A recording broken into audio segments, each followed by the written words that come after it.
అందరికీ నమస్కారం. తెలుగు కథామాలకు స్వాగతం. గిరిజా కళ్యాణం నవల చదువుకుంటున్నాము. రాసిన వారు ఎద్దనపూడి సులోచనారాణి గారు. నీ పేరేమిటమ్మా? నూతిలోంచి అడుగుతున్నంత నీరసంగా అడిగారు. గిరిజ. మీది ఏ ఊరు? ఈ ఊరేనండి. ఆ అబ్బాయి ఎవరు? నా తమ్ముడు. పేరు రవి. ఏ ఊరు వెళ్తున్నారు? హైదరాబాదు. అలాగా, మాది కూడా ఆ ఊరే. నేను హైదరాబాదే వెళ్తున్నాను. మీకు అక్కడ బంధువులు ఎవరైనా ఉన్నారా? గిరిజ క్లుప్తంగా తమ్ముడి సుస్థి గురించి చెప్పింది. ఆయన రవివంక చూశారు. అయ్యో పాపం, అలాగా అన్నారు. నా మూలంగా మీ రైలు తప్పిపోయిందని డాక్టర్ చెప్పాడు. దిగులు పడకు, మీరు వేరే రైలులో వెళ్ళే ఏర్పాటు నేను చేస్తాను. గిరిజ కృతజ్ఞతగా చూసింది. ఆయన కబురు చేయగా టీసీ ఒక ఆయన వచ్చారు. గోదావరి ఎక్స్ప్రెస్లో మాకు 3 టికెట్లు దొరికేట్లుగా కాస్త చూడండి అని చెప్పారు. టీసీ టికెట్లు తెచ్చి ఇచ్చాడు. డాక్టర్ వచ్చి రాజగోపాలరావు గారికి ఇంజెక్షన్ ఇచ్చాడు. ఆయన నిద్రపోతారు, కాస్త మీరు చూస్తూ ఉండండి అంటూ ఆయన బాధ్యత గిరిజకి అప్పగించారు.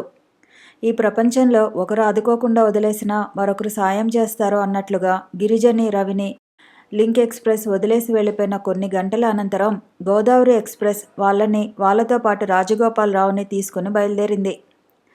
రాజగోపాలరావు గారు డాక్టర్ ఇచ్చిన ఇంజెక్షన్ మూలంగా రైలు బయలుదేరిన పావుగంటకే నిద్రపోయారు. గిరిజ ఆయనకి ఎదురుగా ఉన్న బెర్త్ మీద కూర్చుని ఉంది. రవి గిరిజ వల్ల తల పెట్టుకుని పడుకున్నాడు. రైలు వేగంగా వెళుతోంది. గిరిజ వెనక్కి తల ఆనించి కూర్చుంది. గిరిజ ఒడిలో నిద్రపోతున్న రవి ముఖంలో అలసట స్పష్టంగా కనిపిస్తోంది. గిరిజ తమ్ముడి చెక్కిళ్ళు నిమిరింది. ఎదురుగా రాజగోపాలరావు గారు నిద్రపోతున్నారు. ఆయన నిద్రలో పక్కకి తిరిగారు. బెర్త్ అంచుకు వచ్చారు. గిరిజ వంగి చప్పున ఆయన పడకుండా చేయి అడ్డుపెట్టింది. కొద్దిసేపటికి ఆయన వెల్లికిలా తిరిగారు. రైలు వెళుతోంది. గిరిజకి ఆ రైలు చీకటి సముద్రంలో ఈదుకుంటూ వెలుగుతీరం వెతుక్కుంటూ వెడుతున్న ఆశల నావలా అనిపించింది. జీవితం ఎంత గమ్మత్తైంది. కొద్ది గంటల క్రితం ఈయన ఎవరో తనకి తెలియదు. ఇప్పుడు హైదరాబాదు చేరే వరకు సంరక్షకురాలిగా బాధ్యత స్వీకరించింది తను. గిరిజ చూపులు మళ్ళీ రవి మీదకు మళ్ళినాయి. వీడి ఆపరేషన్ సక్సెస్ అవుతుందా? తను డబ్బంటే సమకూర్చుకోగలిగింది కానీ ఆయుష్, అది భగవంతుడి చేతిలో ఉంది. ఆయన తన చల్లటి చూపు చూస్తాడా? ఒకవేళ రవికి ఏదైనా అయితే తనది ఇదే ఆఖరి ప్రయాణం. గిరిజ కంఠంలో ఏదో అడ్డుపడ్డట్టయింది. ఆపరేషన్ రవి భవిష్యత్తు పట్ల కాదు, తన భవిష్యత్తుకి తీర్పు చెప్పబోతోంది. తూర్పున తెలతెలవారుతోంది. గోదావరి ఎక్స్ప్రెస్ రాత్రంతా ప్రయాణం చేసి అలసిపోయిన దానిలా సెగలు కక్కుతూ వచ్చి సికింద్రాబాద్ స్టేషన్లో ఆగింది. సాయన్న ఫస్ట్ క్లాస్ కంపార్ట్మెంట్ వెతుకుతూ వస్తున్నాడు. రాజగోపాలరావు గారు అప్పటికి మేల్కొని అరగంట అయింది. స్టేషన్ దగ్గరికి వస్తుండగా ఆయన లేచి కూర్చున్నారు. నిద్రమత్తుగా అలసటగా ఉన్న ఆయన కళ్ళకి ఎదురుగా కూర్చుని ఉన్న ఒక అమ్మాయి బాబుగారు ఎలా ఉంది అని పలకరిస్తుంటే ఆ అమ్మాయి ఎవరో చెప్పన గుర్తురాలేదు. గిరిజ నవ్వింది. మీరు ప్రయాణంలో ఏం హడావిడి చేస్తారో అనుకున్నాను కానీ బాగా నిద్రపోయారు అంది. ఆయనకి తలదిమ్ముగా, ప్రాణం చాలా నిస్త్రాణంగా ఉంది. ఆయనకి క్రమంగా తన సుస్థి, ఈ అమ్మాయి సేవలు గుర్తుకు వచ్చినాయి. నీ పేరు? సందేహంగా అడిగారు. గిరిజ చిరునవ్వుతో సమాధానం చెప్పింది. రైలు అప్పటికే వచ్చి సికింద్రాబాద్ స్టేషన్లో ఆగింది. ఆయన ఓపిక తెచ్చుకుని లేచి కిటికీ దగ్గర కూర్చున్నారు. సాయన్న ఆయన్ని త్వరగానే చూశాడు. రవి లేచి నిద్రకళ్ళతో స్టేషన్లో సందడి గమనిస్తున్నాడు. రాజగోపాలరావు గారు సాయన్నని పెట్టెలోకి రమ్మనమని సైగ చేశారు. సాయన్న పెట్టెలోకి వచ్చాడు. అయ్యా, ఇదేమిటి ఇలా ఉన్నారు? అతి నీరసంగా వాడిపై ఉన్న ఆయన ముఖంలోకి చూసి గాబరాగా అడిగాడు. గుంటూరు నుండి బాగానే వచ్చాను. బెజవాడ స్టేషన్లో సుస్థి చేసింది. మళ్ళీ మిమ్మల్ని చూస్తాను అనుకోలేదు. దేవుడి దయ వల్ల బ్రతికి బయటపడ్డాను. గుంటూరు నుంచి టెలిగ్రామ్ వచ్చింది. మళ్ళీ బెజవాడ నుంచి వేరే ట్రైన్లో వస్తున్నట్లు టెలిగ్రామ్ వచ్చింది. అదే నాకు అర్థం కాలేదు. స్నేహితులు ఎవరైనా చూసి ఆపేశారేమో అనుకున్నాను అన్నాడు సాయన్న. రాజగోపాలరావు గారు అతని చేయి పట్టుకుని లేవబోతుంటే సాయన్న వారించాడు. ఆగండి, ఆగండి, మీరు లేవకండి. నేను డ్రైవర్ని పిలుచుకు వస్తాను అంటూ గబగబా వెళ్ళాడు. మీరు ఎక్కడికి వెళ్తారమ్మా? సాయన్న వెళ్ళిన తర్వాత ఆయన గిరిజని అడిగారు. గిరిజ బ్యాగులో నుండి కాగితం తీసి ఇచ్చింది. దోవ తెలుసా? ఈ ఊరు మేం రావటం ఇదే ప్రథమం. ఇంతలో సాయన్న వెంట డ్రైవర్ గబగబా వచ్చాడు. సాయన్న ఆయన బ్రీఫ్ కేసుని తీసుకున్నాడు. ఒకవైపు సాయన్న, మరోవైపు డ్రైవరు భుజాలు ఆసరా ఇవ్వగా ఆయన వాళ్ళిద్దరి మీద బరువు ఆపిలేచారు. ఆయన కంపార్ట్మెంట్లో నుండి దిగబోయే ముందు సాయన్నకు గిరిజను చూపించి, సాయన్న, ఈ అమ్మాయి మూలంగానే నాకు సమయానికి డాక్టర్ సహాయం అందింది. పాపం చాలా శ్రమ పడింది అన్నారు. సాయన్న గిరిజ వైపు కృతజ్ఞతగా చూశాడు. ఆయన, సాయన్న, డ్రైవరు ఇద్దరు పూర్తి ఆసరా ఇచ్చి నడిపిస్తుండగా ఎలాగో స్టేషన్ దాటి బయటికి వచ్చారు. గిరిజ, రవి కూడా వాళ్ళ వెంట బయటికి వచ్చారు. బయట ఆయన కోసం తెల్లటి పొడుగాటి కారు వేచి చూస్తుంది. డ్రైవర్ ఆయన్ని పట్టుకునే దాని తలుపు తెరిచాడు. అందులో ఎక్కబోయే ముందు ఆయన సాయన్నతో, ఇదిగో సాయన్న, ఈ అమ్మాయి వాళ్ళకి ఈ ఊరు తెలియదుట. నువ్వు టాక్సీలో తీసుకువెళ్ళి జాగ్రత్తగా ఇంటి దగ్గర దింపిరా. అడ్రస్ కాగితం ఆ అమ్మాయి దగ్గర ఉందిట అన్నారు. అట్లాగేనయ్యా అన్నాడు. చూడు, టాక్సీకి డబ్బులు నువ్వే ఇవ్వు. ఆయన గిరిజ వైపు చూశారు. వస్తానమ్మా అన్నారు. గిరిజ ఆయనకి చేతులు జోడించి నమస్కరించింది. ఆయన జేబులో నుండి విజిటింగ్ కార్డు తీసి గిరిజ చేతికి అందించారు. నీకేదైనా అవసరమైతే నాకు ఫోన్ చేయి అన్నారు. గిరిజ కార్డు తీసుకుని తల ఊపింది. ఆయన కారులో కూర్చున్నారు. డ్రైవర్ డోర్ వేశాడు. తెల్లటి కారు రాజహంసలా రివ్వున వెళ్ళిపోయింది. సాయన్న వెళ్ళి టాక్సీ తీసుకువచ్చాడు. ఎక్కండమ్మా అన్నాడు. రవి, గిరిజ వెనక సీట్లో ఎక్కారు. అడ్రస్ కాగితం ఏదమ్మా అని అడిగాడు సాయన్న. గిరిజ బ్యాగ్ తెరిచి అడ్రస్ కాగితం తీసి ఇచ్చింది. మలక్పేట పోని అన్నాడు సాయన్న కాగితం చూసి టాక్సీ డ్రైవర్తో. టాక్సీ చాలా దూరం ప్రయాణం చేసింది. వీధులు దాటి మలుపులు తిరిగి చివరికి ఒక సందులో ఉన్న ఇంటి ముందు ఆగింది. సాయన్న అడ్రస్ కాగితం తీసుకుని, ఇదిగో ఇదే ఇల్లు అన్నాడు. గిరిజ, రవి దిగారు. అది 3 వాటాల ఇల్లు. మధ్య వాటా తాళం పెట్టి ఉంది. సాయన్న వెళ్ళి అడ్రస్లో ఉన్న పేరు రామలింగం గారు కావాలని అడిగాడు. పక్కవాటా వాళ్ళు వచ్చారు. ఆయన మనమరాలు పోయిందట, రాత్రి వాళ్ళ ఊరు వెళ్ళారు అని చెప్పాడు. ఆ మాట వినగానే గిరిజ ముఖం వెలవెలాపోయింది. ఏం చేస్తారు మరి, ఇంకెవరైనా తెలుసా అని అడిగాడు సాయన్న. గిరిజ తెలియదన్నట్లు తల ఊపింది. ఇప్పుడెలా? రవి గిరిజ వైపు ఆందోళనగా చూస్తున్నాడు. గిరిజ క్షణంసేపు ఆలోచించింది. ఇక్కడెక్కడా సత్రాలు ఉండవా అంది. సాయన్న తలగోక్కున్నాడు. హోటల్స్ అయితే చాలా ఉన్నాయి. సత్రాలు ఉండే ఉంటాయి కానీ నాకు తెలియవు. గిరిజ నిట్టూర్చింది. డాక్టర్ గారి దగ్గరికి సరాసరి పెడతాం అంది. అదెక్కడా? గిరిజ బ్యాగ్లో నుండి మరో కాగితం తీసింది. అందులో బెజవాడ డాక్టర్ గారు ఇచ్చిన రికమెండేషన్ లెటర్ ఉంది. సాయన్నకి ఆ అడ్రస్ చెప్పింది. మళ్ళీ 3 టాక్సీలో కూర్చున్నారు. దాదాపు 8 గంటలు అవుతుండగా డాక్టర్ గారు క్లినిక్కి వచ్చారు. బాయ్ క్లినిక్ను ఊడుస్తున్నాడు. సాయన్నను చూసి, డాక్టర్ గారు 10 గంటలకు కానీ రారు అని చెప్పాడు. పర్వాలేదు, ఆయన వచ్చే వరకు కూర్చుంటాము అంది గిరిజ. వరండాలో బెంచి ఉంది. గిరిజ, రవి దాని మీద కూర్చున్నారు. నేను వెళ్ళనా? సాయన్న అడిగాడు. వెళ్ళు, అతను వెళ్ళబోతుంటే పిలిచింది.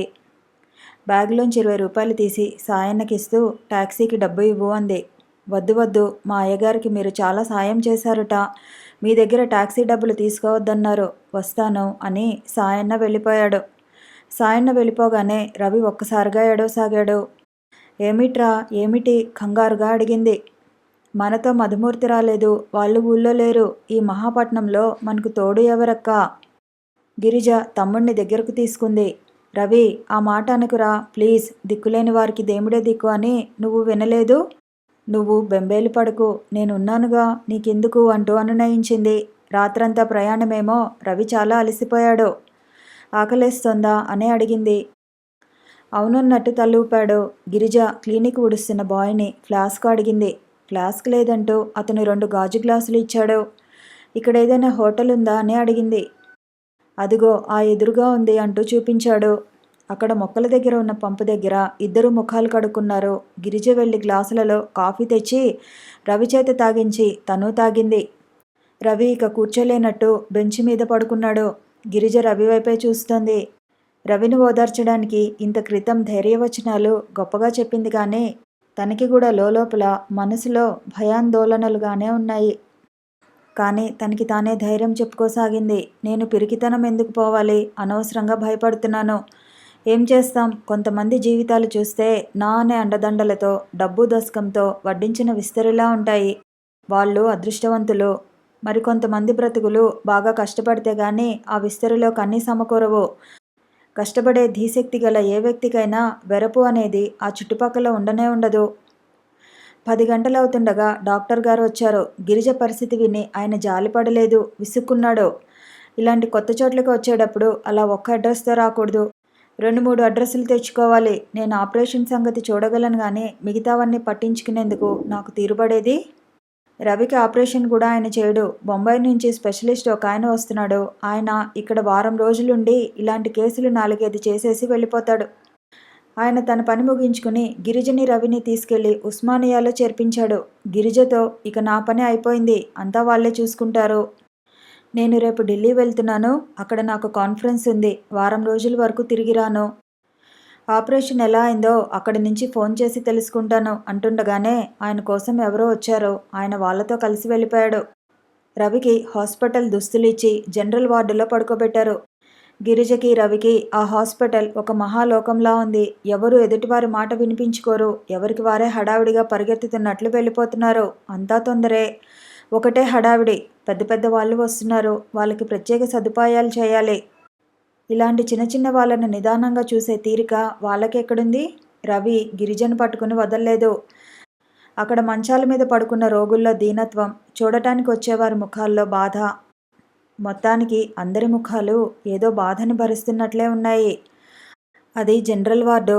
ప్రతి రోగికి ప్రక్కనే సాయంగా ఒకరిని ఉండనిస్తారు. ఈ మాట వినగానే గిరిజ హమ్మయ్య అనుకుంది. రాజగోపాలరావు గారు ఊరు నుంచి వచ్చి వారం రోజులైంది. ఆయన ఈ వారం రోజులు ఫ్యామిలీ డాక్టర్ గురుమూర్తి చికిత్సతో బాగా కోలుకున్నారు. ఆయనకి సుస్థి చేసిందని తెలిసి చూడటానికి వచ్చేపోయేవారి సంఖ్య ఈరోజే కాస్త తగ్గింది. తాతయ్య సుస్థి పడ్డారని తెలియగానే చందు కూడా కంగు తిన్నాడు. ఈ వారం రోజులు దగ్గరే ఉండి శుశ్రూషలు చేశాడు. ఆయన మనమణ్ణి చూస్తూ అన్నారు, చందు, నువ్వు ఇంటి పట్టున ఉండాలంటే ఎప్పుడూ నాకు ఏదైనా సుస్థి ఉండాలన్నమాట అన్నారు. చా, అవేం మాటలు తాతయ్య. ఇలా రా. చందు దగ్గరగా వచ్చాడు. ఇలా కూర్చో. చందు మంచం మీద కూర్చున్నాడు. ఆయన చందు చేతిని తన చేతిలోకి తీసుకుంటూ అనునయంగా అన్నారు, నాకింకా భూమి మీద నూకలు ఉన్నాయి కాబట్టి బ్రతికి బయటపడ్డాననే అనుకో. అదే ఆ రోజు నాకు ఈ రుణం తీరిపోయినట్టయితే. చందు మాట్లాడలేదు. ఈయన తాపత్రయం ఏమిటో అతనికి అర్థం కాదు. హాయిగా 75 సంవత్సరాలు జీవితాన్ని సకల సుఖాలతో అనుభవించాడు. ఇంకా ఎందుకు ఆరాటం? నీ పెళ్ళి అయిపోతే నాకు ఎప్పుడు ఎక్కడ పోయినా దిగులు లేదు. చందు లేవబోయాడు. ఆయన చేయిపెట్టి ఆపటంతో మళ్ళీ కూర్చున్నాడు. చందు, నా మాట ఒకటి విను. ఈ సృష్టిలో ప్రతిదానికి ఒక నియమం ఉంది. ఈ ప్రాణి అనేది ఉందే, మనం తల్లిదండ్రుల దగ్గర ఎలా పుచ్చుకుంటామో మళ్ళీ ఆ పిల్లలకి మన ద్వారా సంక్రమించనేయాలి. వృద్ధి చెందటం అనేది ఈ ప్రకృతి లక్షణం. నీకు పెళ్లి మీద ఎందుకు ఇష్టం లేదో నాకు అర్థం కాదు. కనీసం నువ్వు ఈ ఇంటిని గురించైనా ఆలోచించాలి. ఈ ఇంటి ఆచార వ్యవహారాలుగా కొన్ని సాంప్రదాయాలు ఉన్నాయి. వాటిని శ్రద్ధగా నెరవేర్చే వ్యక్తి కావాలి. ఈ ఇంటిని ఏళ్ల తరబడి నుండి అంటిపెట్టుకుని విశ్వాసంగా మొసలుతున్న సాయన్న, మాలి, వంట మనిషి, పని మనిషి లాంటి నౌకర్లు ఉన్నారు. వాళ్ళ మంచి చెడ్డలు చూసేటందుకైనా మనిషి కావాలి. నువ్వు పెళ్లి చేసుకోకపోతే ఈ బాధ్యతలు ఎవరు చూస్తారు? వాటికి ఒక మనిషిని పెట్టుకుంటే సరిపోదా తాతయ్య? ఆయన అసహనంగా చూశారు. నువ్వు పెళ్లి చేసుకోకపోతే ఈ వంశం ఎలా నిలుస్తుందిరా? దానికేముంది? అనాథ శరణాలయం నుంచి ఎవరినైనా తెచ్చిపెట్టుకుంటే సరే. ఛీ, ఏం మాటలు రావి? నువ్వు మతి ఉండే మాట్లాడుతున్నావా? ఆయన కోపంగా లేవబోయారు. ఓకే ఓకే, దీని గురించి మనం తర్వాత మాట్లాడుకుందాం. ఇప్పుడు కాదు. నువ్వు అసలే నీరసంగా ఉన్నావు. ఆవేశపడకు. చందు తాతగారి భుజాలు పట్టుకుని వెనక్కి ఆనించి పడుకోబెట్టాడు. ఎప్పుడు అడిగినా తర్వాత అంటావు. ఆ తర్వాత ఎప్పుడు వస్తుందో నాకు తెలియకుండా ఉంది. ఈ లోపల నా జీవితం తెల్లారిపోయేటట్లుంది. అనాథాశ్రమం నుంచి తెచ్చి పెంచుకుంటాడట మన వంశం, పేరు, ప్రతిష్ట. చందు బోర్గా చూశాడు. ఇంతలో ఫోన్ మ్రోగింది. వెళ్ళి తీశాడు. ఏమిట్రా రమేష్? నిజంగానా? అతని ముఖం మతాబులా వెలిగిపోయింది. ఫోన్ పట్టుకునే తాతగారి వైపు తిరిగాడు. తాతయ్య, ఈరోజు గుర్రపందాలలో మన స్వీట్ డ్రీమ్ గెలిచిందట. చీర్స్ అని ఫోన్లోకి. రమేష్, నేను ఇప్పుడే వస్తున్నాను రా, మనం గ్రాండ్గా సెలబ్రేట్ చేసుకుందాం అని ఫోన్ పెట్టేశాడు. తాతయ్య, నేను నీకు రాత్రికి ఇక కనిపించను, ఇప్పుడే చెప్పేస్తున్నాను. గుడ్ నైట్, టాటా అనేసి వెళ్ళిపోయాడు. రాజగోపాలరావు గారు నిట్టూర్చారు. వాడి కాలు క్షణం ఇంట్లో నిలవదు. ఒకవేళ నిలిచినా ఆ రాకాసులు ఊరుకోరు. రమ్మనమని పిలుస్తారు. వాళ్ళు పిలిచారంటే చందు పగ్గాలు వేసి పట్టుకున్నా ఆగడు. తెంచుకుని పారిపోతాడు. ఈ కళ్ళతో వీడి పెళ్ళి అనేది చూస్తానా? ఫోన్ మళ్ళీ గనగనలాడింది. మేనేజర్ వచ్చి తీశాడు. డాక్టర్ గారు చేశారండి, మీకే అంటూ ఫోన్ తెచ్చి అందించాడు. హలో అన్నారాయన. అవతల నుంచి వినిపించింది. మీరు చెప్పిన పిల్లాడిని గురించి ఎంక్వైరీ చేశానండి, ఈ రోజుకి తెలుసుకోగలిగాను. ఈరోజు ఉస్మానియాలో 2 హార్ట్ ఆపరేషన్స్ జరుగుతున్నాయి. ఒకటి 40 సంవత్సరాల స్త్రీ, ఈ ఊరే. రెండోది 14 సంవత్సరాల కుర్రాడు, పేరు రవిట, ఊరు విజయవాడ. ఈ వివరాలు వినగానే ఆయన ముఖం వికసించింది. ఆ వాళ్లే అన్నారాయన. డాక్టర్ గారు ఫోన్ పెట్టేశారు. సాయన్న, నా ఉత్తరీయం ఏది, నా చెప్పులెక్కడా అని కేకలు పెట్టాడు. ఆ రోజు స్టేషన్లో తను చాలా నిస్సత్తువలో ఉండి ఆ అమ్మాయిని దించి రమ్మని సాయన్నకు అప్పచెప్పారు. ఇంటికి వచ్చిన తర్వాత తను మంచం మీద నుంచి లేవలేదు. డాక్టరు రావటం, తన సుస్థి గురించి అడగటం, ఎక్స్రేలు, రక్తపు పరీక్షలు, చూడటానికి వచ్చిపోయే పరామర్శకులు, వీటితోనే 2-3 రోజులు ఊపిరి ఆడలేదు. 4వ రోజున ఆయనకి కాస్త ఒంటరితనం చిక్కినప్పుడు సాయన్నని గిరిజ గురించి అడిగారు. అడ్రస్ తేలికగా దొరికిందా? ఆ అమ్మాయిని ఇంటి దగ్గర దింపావా? ఏమని చెప్పింది? బత్తాయి రసం తీస్తున్న సాయన్న జరిగిందంతా చెప్పాడు. అది విని రాజగోపాలరావు గారు విస్తుపోయారు. అరేరే, ఎంత పని జరిగింది! వాళ్ళు లేకపోతే సరాసరి మన ఇంటికి తీసుకురాకపోయావా అన్నారు. సాయన్న తలగోక్కున్నాడు. నాకు తోచలేదండి. ఆ అమ్మాయి గారు కూడా అదేమీ అనలేదు. రాజగోపాలరావు గారు అప్పటికప్పుడు సాయన్నకి కారు ఇచ్చి ఆ డాక్టర్ గారి క్లినిక్కి గిరిజ వివరాలు తెలుసుకోవడానికి పంపారు. అరగంటలో సాయన్న తిరిగి వచ్చాడు. డాక్టర్ గారు ఊళ్ళో లేరండి, ఢిల్లీ కాన్ఫరెన్స్కి వెళ్ళారట. వారం రోజుల వరకు తిరిగి రారట. ఆ అమ్మాయి గురించి ఆ కుర్రాడికి తెలియదట. నర్సు లీవ్లో ఉండి వచ్చిందట, ఆమెకి తెలియదట. ఇది వినగానే ఆయన మరీ కృంగిపోయారు. ఆయనకి మాటికి మాటికి గిరిజ ముఖమే కళ్ళ ముందు కనిపిస్తోంది. గిరిజ గుర్తుకు వస్తే తనని తానే క్షమించలేనంత సిగ్గుగా ఉంది. పాపం, తనకి సుస్థి చేసినప్పుడు ఆడపిల్లననే వెరపు లేకుండా రైలు వెళ్ళిపోతోందనే విషయం కూడా లెక్క చేయకుండా ఎంత ఆదుకుంది. తన మూలంగా వాళ్ళ పెట్టె కూడా పోయింది. ఇంత ఉపకారం చేసిన అమ్మాయిని ఈ ఊరు రాగానే సంబంధం లేనట్లుగా వదిలేసినట్లయింది. చీచి, ఎంత పొరపాటు జరిగిపోయింది. ఆయన తనకి తానే సిగ్గుపడిసాగారు. చివరకు అమ్మాయి మీద కోపం వచ్చింది. తన విజిటింగ్ కార్డు కూడా ఇచ్చాడు. ఒక్కసారి ఫోన్ చేయకూడదు? ఆయన ఎందుకోగానే ఆ విషయం అంతటితో వదిలేయలేకపోయారు. ఆ కుర్రవాడికి పెద్ద ఆపరేషన్ జరుగుతోంది. ఆ అమ్మాయికి తోడు ఎవరూ లేరు. ఈ ఊరు కొత్త అని చెప్పింది. ఒకసారి చూసి ధైర్యం చెప్పి రావాలని ఆయనకి మహాతపనగా ఉంది. చివరికి మర్నాడు తనని పరీక్ష చేస్తున్న డాక్టర్తో గిరిజ గురించి, రవి గురించి చెప్పేశారు. డాక్టర్, మీరు పెద్ద డాక్టర్లు, పలుకుబడి కలవారు, కాస్త ఎంక్వైరీ చేస్తే తెలుసుకోలేకపోరు. ఆయన రవి పేరు, ఊరు, వ్యాధి వివరాలు నోట్ చేసుకున్నారు. 2 రోజుల అనంతరం ఆయన ఈరోజు ఫోన్ చేసి ఆ వివరాలు చెప్పారు. రవికి ఈరోజే ఆపరేషన్ అయిందట. బొంబాయి నుంచి వచ్చిన స్పెషలిస్ట్ చేశాడు. ఆ మాట వినగానే రాజగోపాలరావు గారు వెంటనే సాయన్నని తోడు తీసుకుని బయలుదేరారు. రవిని ఆపరేషన్ థియేటర్లోకి తీసుకువెళ్లారు. ఉదయం 10 గంటలకు వెళ్ళాడు. సాయంత్రం 4 గంటలవుతోంది. జనరల్ వార్డులో రవి పడుకునే ఖాళీ మంచం పక్కన స్టూల్ మీద కూర్చుని ఉన్న గిరిజ తన భవిష్యత్తు గురించి కాలం చెప్పబోయే తీర్పు కోసం వేచి చూస్తున్న దానిలా ఉంది. ఉదయం నర్సులు వచ్చి రవిని తీసుకువెడుతుంటే రవి ఆఖరిసారిగా తన చేయి పట్టుకుని అక్కా అంటూ బేలగా కళ్ళలోకి చూశాడు. గిరిజ రాత్రి నుంచే ఈ క్షణంలో తను ఎంత ధైర్యంగా ఉండాలో, చిరునవ్వుతో వాడిని ఎలా పంపాలో రిహార్సల్స్ 1000 సార్లు చేసుకుంది. అయినా తీరా ఆ క్షణం వచ్చేసరికి ఆ నిశ్చయమంతా గాలిలోకి ఎగిరిపోయింది. కళ్ళలోకి నీళ్లు చివ్వున ఉబికి వచ్చినాయి.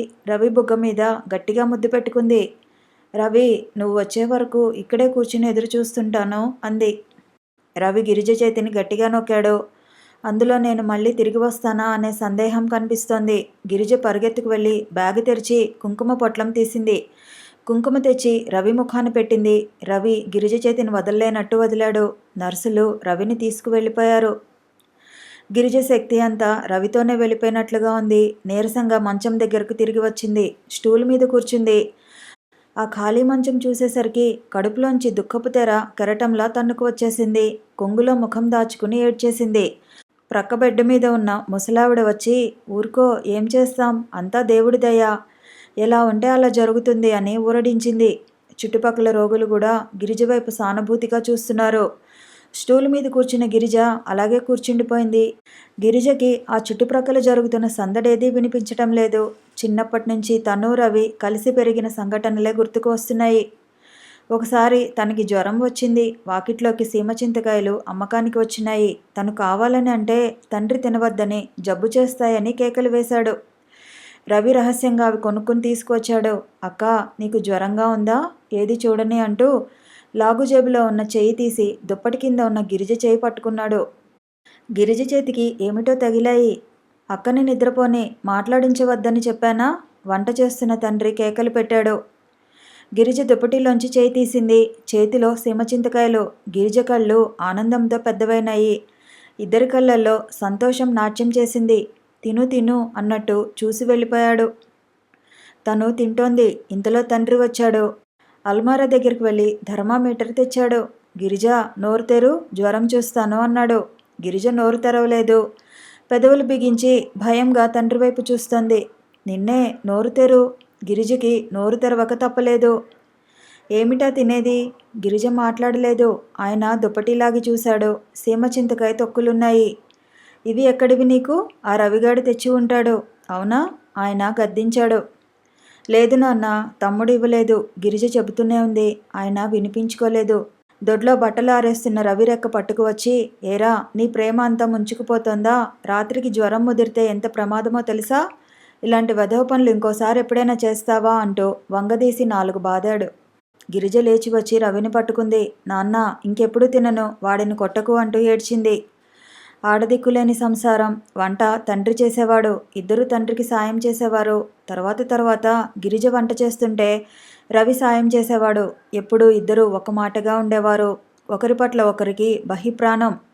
తమ్ముడిని గురించిన జ్ఞాపకాలు ఎన్నో. తను తండ్రిపోయిన ఒంటరితనంతో బాధపడలేదు. ఎందుకంటే ఏ కాస్త కన్నీళ్లు పెట్టుకున్నా రవి వెంటనే వాటిని తుడిచేవాడు. అక్క, నన్ను ఏడవద్దని నువ్వు ఏడుస్తున్నావా? నువ్వే చెప్పావుగా మనిద్దరం ఒకరికి ఒకరు తోడుగా ఉండి నాన్నలేని బాధ మర్చిపోవాలని అనేవాడు. వయసుకి చిన్నవాడైనా వాడికి గ్రహింపు శక్తి ఎంతో ఉంది. స్టూల్ మీద అరచేతుల్లోకి ముఖం దించుకుని కూర్చున్న గిరిజ పదే తమ్ముడిని గురించిన చిన్ననాటి జ్ఞాపకాలు గుర్తు చేసుకోసాగింది. రవి, నువ్వు లేకుండా నేను ఒంటరిగా ఈ ప్రపంచంలో బ్రతకలేనురా. నువ్వు లేకపోతే నేను కూడా ఉండను. నీ వెంట వస్తాను అనుకోసాగింది. గిరిజ, ఎవరో పిలిచారు. తన ఆలోచనలలో మునిగిపోయినట్లుగా కూర్చున్న గిరిజ చివ్వున తలెత్తింది. ఎదురుగా రాజగోపాలరావు గారు నిలబడి ఉన్నారు. బాబుగారు, మీరా? గిరిజ సంభ్రమంగా చూసింది. గిరిజ ఆయన వైపే చూస్తున్నారు. ఆయన ఈ వార్డులోకి అడుగు పెట్టేసరికి దూరంగా ఖాళీగా ఉన్న మంచం ప్రక్కన అరచేతిలోకి ముఖం దించుకొని ఒంటరిగా కూర్చున్న గిరిజ కనిపించింది. ఆయన అక్కడికి వచ్చారు. పేరు పెట్టి పిలిచారు. గిరిజ తలెత్తి చూసింది. ఎంతో కలగా ఉండే ఆ కళ్ళు ఏడ్చి అలసిపోయినట్టుగా ఎర్రగా నీరసంగా ఉన్నాయి. ముఖం పీక్కుపోయింది. అలా ఒంటరిగా దీనంగా కూర్చుని ఉన్న గిరిజను చూసేసరికి ఆయన మనసు జాలితో సానుభూతితో ద్రవించిపోయింది. ఈ కృతజ్ఞుడు మళ్ళీ నా ఎదుటకు ఎందుకు వచ్చాడా అని చూస్తున్నావా? చా, అదేమిటి బాబుగారు అలా అంటారే? కూర్చోండి. మీ ఒంట్లో ఎలా ఉంది? చప్పుని లేచి తను కూర్చున్న స్టూలు ఆయనకు ఇచ్చింది. బాగానే ఉంది. బాగానే ఉన్నట్లు నేను కనిపించడంలా? రాజగోపాలరావు గారు కూర్చున్నారు. రవి ఆపరేషన్ గదిలో ఉన్నాడు కదూ అని అడిగారు. గిర్రున నీళ్లు నిండగా గిరిజ కళ్ళు క్రిందికి వాలినాయి. అవునన్నట్లు చూసింది. మీ వాళ్ళెవరూ రాలేదా? మాకీ ప్రపంచంలో ఎవరూ లేరు బాబుగారు. నాకు రవికి నేను, అంతే. ఆయన జరిగిందంతా చెప్పారు. మీరిక్కడ ఉన్నారని మా డాక్టర్ గారు చెప్పగానే పరిగెత్తుకు వచ్చాను. అయినా నువ్వు కూడా నన్ను చాలా చెడ్డవాడిని చేశావు అన్నారు. నేనా? ఆశ్చర్యంగా చూసింది. కాదా మరి? నేను విజిటింగ్ కార్డు కూడా ఇచ్చాను కదా, అందులో ఫోన్ నెంబర్ ఉంది. కాస్త ఫోన్ చేయకూడదా? మీరు పెద్దవారు, బిజీగా ఉంటారు. అదే కాకుండా నేను మీకు గుర్తుంటానో లేదో అనుకున్నాను. నాకు ఇంత ఉపకారం చేసిన నిన్ను మర్చిపోగలనా నేను? గిరిజ తలదించుకుంది. మీరు 10 సార్లు అంత మాట అనకండి. నేను చేసిన సాయం ఏపాటిది? నువ్వు భోజనం చేశావా? ఆకలి లేదు నాకు. నేనిప్పుడే వస్తాను అంటూ ఆయన వెళ్ళిపోయారు. దాదాపు అరగంట తర్వాత సాయన్న వచ్చాడు. అయ్యగారు మిమ్మల్ని తీసుకురమ్మంటున్నారమ్మా అని పిలిచాడు. గిరిజ అతని వెంట బయలుదేరింది. అక్కడ స్పెషల్ రూమ్స్ వరుసగా ఉన్నాయి. ఒకదాని ముందు రాజగోపాలరావు గారు ఎవరితోనో మాట్లాడుతున్నారు. గిరిజని చూడగానే అమ్మా గిరిజ అని పిలిచారు. ఇదిగో, ఇది మీ గది. రవి ఇక్కడ దాదాపు 20 రోజుల పైనే ఉండాలిట. స్పెషల్ రూమ్ ఏర్పాటు చేశాను అన్నారు. గిరిజ లోపలికి వెళ్ళింది. గది విశాలంగా ఉంది. 2 మంచాలు మెత్తని పరుపులతో తెల్లటి దుప్పట్లు పరిచి ఉన్నాయి. బాత్రూమ్ ఉంది. గిరిజకి ప్రాణం లేచి వచ్చినట్టయింది. గిరిజ లోపలికి వచ్చి కూర్చోగానే సాయన్న ఫ్లాస్క్లో తెచ్చిన కాఫీ గ్లాసులోకి పోసి తెచ్చి ఇచ్చాడు. వద్దు, నాకు తాగాలని లేదు అంది. రాజగోపాలరావు గారు అప్పటికే లోపలికి వచ్చారు. తాగమ్మా అన్నారు. ఇంతలో ఆ గదిలో ఉన్న ఫోన్ మోగింది. ఆయన వెళ్ళి తీశారు. ఆ ఆ ఎస్ అన్నారు. క్షణంసేపు ఆవల వైపు నుంచి వచ్చే మాటలు వింటున్నారు. థ్యాంక్ గాడ్, థ్యాంక్ యూ అన్నారు. రిసీవర్ పట్టుకునే, గిరిజ, రవి ఆపరేషన్ సక్సెస్ అయిందట. నర్సు చెప్పింది. నర్సు నాకు తెలుసు, ఇక్కడికి ఫోన్ చేయమని. ఆ పేషెంట్ నా బంధువు అని చెప్పి వచ్చాను అన్నారు. కూర్చున్న గిరిజ గభాలన లేచింది. నిజంగానా? నిజంగానా బాబుగారు అంటూ ఫోన్ దగ్గరికి వచ్చింది. నువ్వే విను అంటూ ఆయన ఫోన్లోకి, నర్స్, ఆ కుర్రాడి అక్క ఇక్కడ ఉంది. ఆ చల్లటి వార్త మీరే చెప్పండి అన్నారు. గిరిజ ఫోన్లో నర్సు చెప్పగా రవి ప్రాణం దక్కిన శుభవార్తను వింది. థ్యాంక్ యూ అని కన్నీళ్లతో అంది. ఇప్పుడైనా ఇక కాఫీ తాగుతావా అన్నారాయన. ఫోన్ పెట్టేసిన గిరిజ ఆయన వైపు తిరిగింది. మరుక్షణంలో చటుక్కున వంగి ఆయన పాదాలకి నమస్కరించింది. అరేరే, ఇదేమిటి, నేనేం సాయం చేశాను అంటూ ఆయన లేవదీశారు. బాబుగారు, రవి కాదు బ్రతికింది, నేను నేను గుండెల మీద చేయానించుకుంటూ నవ్వుతూ అనబోయింది. మరుక్షణంలో బావురుమని ఏడ్చేసింది. ఆయన గిరిజను పట్టుకున్నారు. గిరిజా అన్నారు. ఆయనకి కమల సుస్థి సంగతి గుర్తుకు వచ్చింది. గిరిజా, నువ్వు పడిన వేదన నాకు తెలుసునమ్మా. ఒకరోజు నేను కూడా ఈ బాధ అనుభవించిన వాడినే. నువ్వు అదృష్టవంతురాలివి. దేవుడు నిన్ను దయతలిచాడు. నీ దుఃఖం, వ్యధ కొద్దిసేపే. నేను దురదృష్టవంతుణ్ణి. అందుకే జీవితాంతం గుండెల్లో మూటగట్టుకుని అనుభవిస్తున్నాను అనుకున్నారు. ఆయన వెళ్ళి కాఫీ గ్లాస్ తెచ్చారు. గిరిజా, ఇప్పుడైనా ఇక కాఫీ తాగుతావా అంటూ అందించారు. ఆ క్షణంలో ఆయన గిరిజ కళ్ళకి ఆపద్బాంధవుడిలా కనిపించారు. దైవం ఎంత చిత్రంగా ఇద్దరిని కలిపాడు అనుకుంది. ఆయన వెళ్లే ముందు అన్నారు, గిరిజ, ఇక నువ్వు నిశ్చింతగా ఉండు. రవి ఆరోగ్యం కోలుకుని ఈ ఊరు నుంచి మీరిద్దరూ వెళ్లే వరకు మీ బాధ్యత నాది. బాబుగారు, గిరిజ మాట్లాడలేకపోయింది. రాజగోపాలరావు గారు హాస్పిటల్ నుంచి తిరిగి వస్తుంటే ఆయనకు ఒక మంచి పని చేశాననే తృప్తి కలగసాగింది. 2 వారాల అనంతరం రాజగోపాలరావు గారు చేతినిండా పుస్తకాలతో ఆ స్పెషల్ రూమ్లోకి వచ్చారు. రవి మంచం మీద దిళ్ళకి ఆనుకుని కూర్చుని ఉన్నాడు. గిరిజ పక్కన కుర్చీలో కూర్చుని బత్తాయి తొనలు వలిచి తినిపిస్తోంది. ఆయన లోపలికి రాగానే గిరిజ లేచి నిలబడింది. రవి లేచి సరిగ్గా కూర్చున్నాడు. ఆయన వారించారు. కూర్చో, ఒంట్లో ఎలా ఉంది అని అడిగారు. నాకైతే బాగా కులాసాగా ఉంది. ఈ గదిలోంచి బయటికి వెళ్ళనిస్తే వీధుల్లో పరిగెత్తాలని ఉంది అన్నాడు రవి హుషారుగా. డాక్టర్ ఏమన్నాడు అని అడిగారు. 4 రోజుల్లో డిశ్చార్జ్ చేస్తామని చెప్పారు. గిరిజ జవాబు చెప్పింది. రాజగోపాలరావు గారు కూర్చున్నారు. ఈ 4 రోజులు బయటికి వెళ్ళి తిరిగి రావచ్చునని చెప్పారు అన్నాడు రవి. అయితే ఇంకేం, ప్రోగ్రామ్స్ వేసేయండి. ఈ ఊరు మీరు చూడలేదుగా. రోజు సాయంత్రం వేళలో అలా బజార్లు తిప్పి తీసుకురమ్మని డ్రైవర్కి చెబుతాను. గిరిజ, నీకు ఏవేవి చూడాలని ఉందో చెప్పు. చీరల షాపులకు వెళతావా? గిరిజకు అవసరం లేదన్నట్లు తల తిప్పింది. మరేం కావాలి? అక్కకేం కావాలో నన్ను చెప్పమంటారా అన్నాడు రవి. చెప్పు, గిరిజకేం కావాలి అన్నారాయన. అక్కకి ఈ ఊరిలో ఏమీ చూడాలని లేదు, ఒకే ఒక వ్యక్తిని తప్ప అన్నాడు రవి. ఒక వ్యక్తా? ఆయన ఆశ్చర్యపోయాడు. అవును. ఎవరా వ్యక్తి ఆసక్తిగా అడిగారు. రవి గిరిజ వైపు చెప్పేస్తున్నా సుమా అన్నట్టు చూసి చెప్పాడు. నాకు ఈ ఆపరేషన్కి ఒక దయామయుడు 2,000 రూపాయలు పంపాడు. ఆయన సాయం చేయకపోతే ఇంత త్వరగా నాకు ఈ ఆపరేషన్ జరిగేదే కాదు అంటూ గిరిజ పేపర్లో ప్రకటన ఇచ్చిన వైనం అంతా చెప్పాడు. ఆయన అంతా విన్న తర్వాత, ఓస్ ఇంతేనా, ఇదేం భాగ్యం. గిరిజకి ఆయన్ని చూడాలని ఉంటే నేను చూపించి తీరుతాను. ఏది, అడ్రస్ ఉంటే ఇలా ఇవ్వండి. మా డ్రైవర్ ఉన్నాడే, వాడు కారడవిలో అయినా సరే గుర్తులు ఇస్తే మనిషిని పట్టి లాక్కురాగలడు. అడ్రస్సా? అడ్రస్ లేదు. అది ఉంటే మేమే ఒకసారి వచ్చి చూసి వెళ్ళమని ప్రాధేయపడుతూ ఉత్తరం రాసేవాళ్ళం. అడ్రస్ మాకు తెలియదు, ఆయన ఇవ్వలేదు. గిరిజ బ్యాగ్ తెరిచి అందులో ఉన్న ఉత్తరం తెచ్చి ఇచ్చింది. ఆయన ఆ ఉత్తరం చదవగానే కాసేపు ఆలోచనలో పడ్డారు. తర్వాత దాన్ని జేబులో పెట్టుకుంటూ, నేను ప్రయత్నిస్తాను అన్నారు. ఆయన ఇంటికి వచ్చిన తర్వాత కూడా ఆ ఉత్తరాన్ని 10 సార్లు చదివారు. తర్వాత సాయన్నని పిలిచారు. సాయన్న రాగానే చందు పుట్టినరోజు నాడు 2000 రూపాయలు ఒక ప్రాణం నిలబెట్టడానికి దానం చేశాడని చెప్పావు. అది ఎవరో నీకు తెలుసా అని అడిగారు. చిత్తం అంటూ సాయన్న పేపర్ కటింగ్ తెచ్చి ఇచ్చాడు. రాజగోపాలరావు గారు అది చదివారు. చందు ఉత్తరం దగ్గర పెట్టుకుని సరిచూశారు. ఆ ప్రకటనకి ఈ సమాధానం సరిపోయింది. ఎంత విచిత్రం! చందు గిరిజ తమ్ముడి ప్రాణం రక్షిస్తే గిరిజ అనుకోకుండా తనకి ప్రాణదానం చేసింది. పాపం ఆ అమ్మాయికి తెలియదు గాని చందు చేసిన సాయానికి రుణం తీర్చేసింది. అయితే ఒక విధంగా చందుకి గిరిజ రుణపడితే మరో విధంగా చందు గిరిజకి కృతజ్ఞతలు చూపించాలన్నమాట. జీవితం చాలా చిత్రమైనది. అనుకోని సంఘటన ద్వారా వ్యక్తులను దగ్గరకు చేర్చి తమాషా చూస్తుంది. గిరిజ గుర్తుకు వస్తుంటే ఆయనకు అభిమానంగా అనిపించసాగింది. ఈ 2 వారాల్లో ఆ అమ్మాయిని శ్రద్ధగా పరిశీలించే అవకాశం కలిగింది. గిరిజలో ధైర్యం ఉంది, సహనం ఉంది, సాహసం ఉంది, నిరాడంబరత ఉంది. అన్నింటికంటే ఎదుటివారిని ప్రేమించే అతి మంచి గుణం ఉంది. ఎంత గుండె నిబ్బరం! గిరిజకి ఎంత గుండె నిబ్బరం, ఎంత పట్టుదల, ఆత్మవిశ్వాసం కల వ్యక్తో! రవి ఆపరేషన్ విషయం గమనిస్తేనే అద్దంలో చూసినట్లు అర్థమవుతుంది. అదే మరో పిల్ల అయితే నిస్సహాయంగా ఏడుస్తూ కూర్చుని ఉండేదేమో. గిరిజ స్వభావంలో ఎలాంటి పరిస్థితి అయినా ఎదుర్కొనే మొండి ధైర్యం ఉంది అని సుస్పష్టంగా తెలుస్తుంది.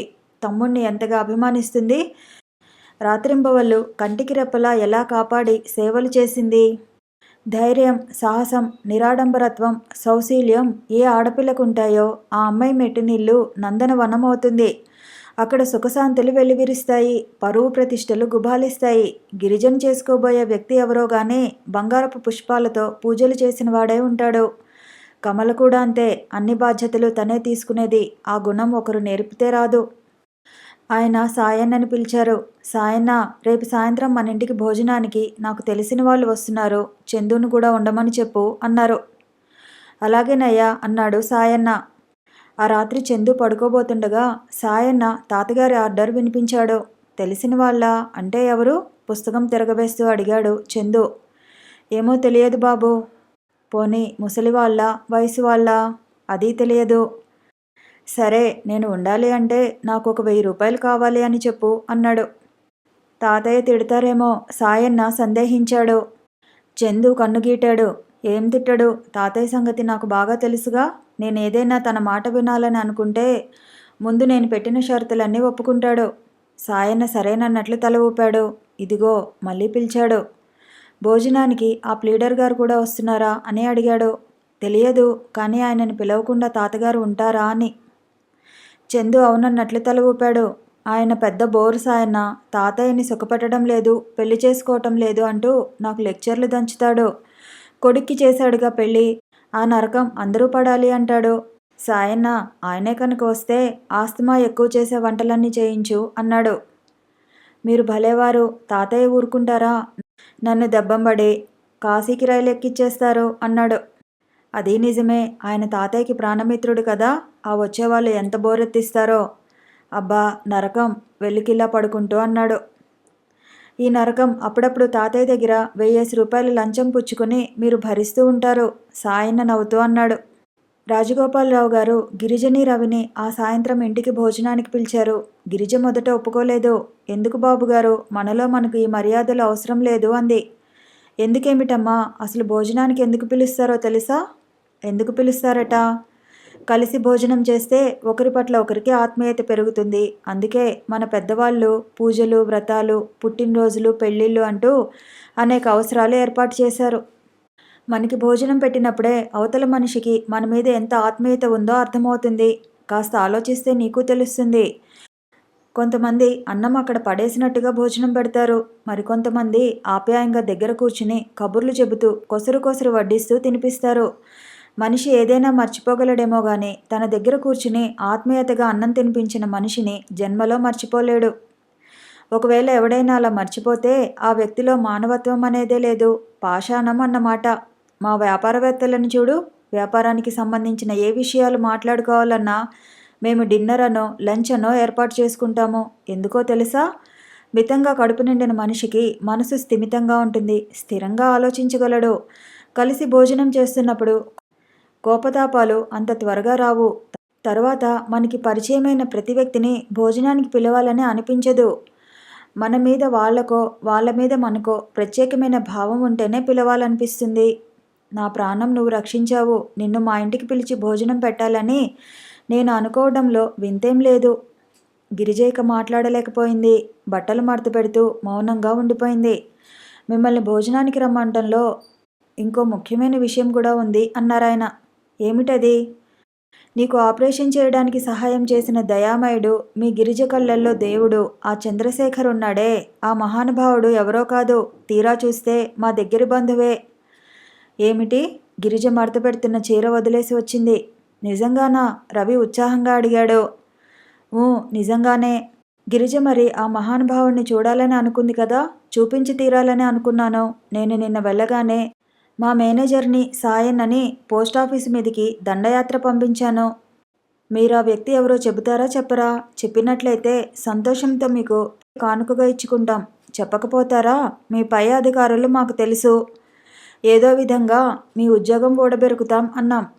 పాపం వాళ్ళు అసలు బెదిరింపుల వరకు రానేలేదు. మా కానుకతోనే సంతోషపడి ఆ వ్యక్తి వివరాలు చెప్పేశారు. తీరా చూస్తే ఆ మహానుభావుడు ఎవరో కాదు, మా బంధువే, మా రక్తం పంచుకు పుట్టినవాడే. కథ కొనసాగుతుంది. మళ్ళీ కలుసుకుందాము. ఈ వీడియో నచ్చితే లైక్ చేయండి, షేర్ చేయండి, కామెంట్ చేయండి, ఛానల్ సబ్స్క్రైబ్ చేయండి.